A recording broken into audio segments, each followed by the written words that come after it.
சுட சுட chicken roll. இந்த ஸ்நாக்குக்கு நான் அடிமங்க. இது பண்றதே ரொம்ப கஷ்டம்னு நினைச்சிட்டு பாதி பேர் வீட்டுல செய்யாம கடையில போய் ரொம்ப விலை கொடுத்து வாங்கி சாப்பிடுவோம். வீட்லயே செய்யலாம் ஈஸியா. சுட சுட ஒரு டீயோட ஒண்ணு சாப்பிட்டா போதும், அவ்வளவு திருப்தியா இருக்கும். இது செய்யறதுக்காக ஒரு கடாயில எண்ணெய், சோம்பு, தூளா நறுக்கின பெரிய வெங்காயம், பச்சை மிளகு, இஞ்சி பூண்டு விழுது சேர்த்து நல்லா வதக்கிக்கோங்க. இப்போ மிளகாய் தூள், மல்லித்தூள், மஞ்சள் தூள், பெப்பர், கூடவே கரம் மசாலா இல்லைன்னா சிக்கன் மசாலா சேர்த்து இதோட பச்சை வாசல்லாம் போனதும் ஒரு கைப்பிடி அளவு கொத்தமல்லி சேர்த்துடலாம். இப்போ உப்பு, மஞ்சள், மிளகுத்தூள் சேர்த்து வேக வச்சு ஊத்து எடுத்துக்கிட்ட சிக்கனை சேர்த்துடலாம். அடுப்பை ஒரு ஹை ஃபிளேம்ல வச்சுட்டு 3 நிமிஷத்துக்கு நல்லா மிக்ஸ் பண்ணி எடுத்தீங்கன்னா சிக்கன் ஸ்டஃபிங் ரெடி.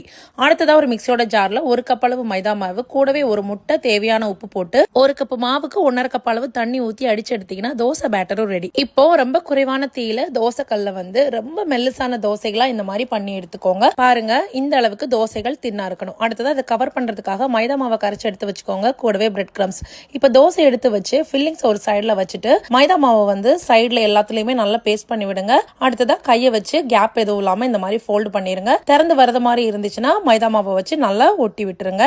இப்போ மாவுல நல்லா டிப் பண்ணிட்டு பிரெட் கிரம்ஸ்ல போட்டு நல்லா கோட் பண்ணிட்டு சுட சுட எண்ணெயில பொரிச்சிடலாம். அடுப்பை மிதமான சூட்ல வச்சுக்கோங்க. இப்ப சிக்கன் ரோல்ஸ் எல்லாமே நல்லா பொன்னிறமா ஆறுது வரைக்கும் திருப்பி மறுப்பி போட்டு ஃப்ரை பண்ணி எடுத்துக்கோங்க. ஒரு முறை இந்த மாதிரி ட்ரை பண்ணணும்னு தோணுதுன்னா இதுக்குன்னு சிக்கன் வாங்க வேண்டாம். வீட்டுக்கு சமைக்கிறதுல ஒரு 4 பீஸ் எடுத்து வச்சுட்டு இந்த மெத்தட்ல ஒரு வாட்டி சிக்கன் ரோல் செஞ்சு பாருங்க.